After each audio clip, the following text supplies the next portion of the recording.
That's the other one which is going to be in focus. In fact, let's bring up its intraday chart. As of close yesterday, it cracked down by about almost 5.25%. But Citi, Anisha, maintains its buy.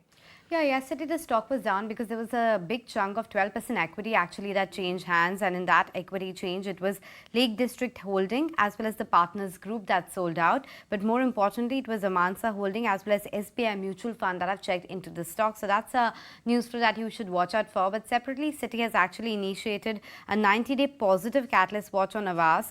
They say that being in the final phase of technology transformation, the disbursements from here on are likely to gather pace, and that is something that should support the AUM growth going forward as well. In terms of the other details, they talk about technically how promoters' stake sale overhang is behind, at least for the near term, so that supply pressure that was expected to come by probably has happened already, and structurally the AUM growth should be at the higher end of the 20-25% guidance that the company had given earlier. It's also looking at diversifying its sourcing mix, and given its recent underperformance, the valuations are close to the historic lows at 2.5 times one-year forward book. They are maintaining a buy with a target price of 1800, which suggests a good 500 rupees from here on. But Aavas, Nikunj, has been one of those which has been in the slow lane, hasn't done much.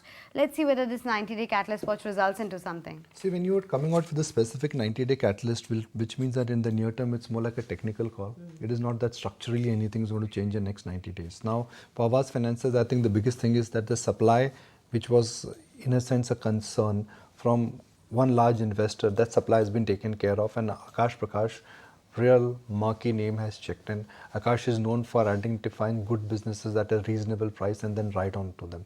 So I guess in this case, since we are talking about specifically that Citi report, I get a sense that it's a call which is perhaps based on technicals and more on the liquidity setup, where Citi perhaps gets a sense that the supply-demand dynamics are favorable right now. Big supply is out, a strong buyer has kicked in, and near term, because the valuations are attractive, they are in and around historical low, the dynamics are favorable, the stock has potential to outperform. I'm not getting to 2-year, 3-year there, but I'm simply trying to interpret the Citi report here.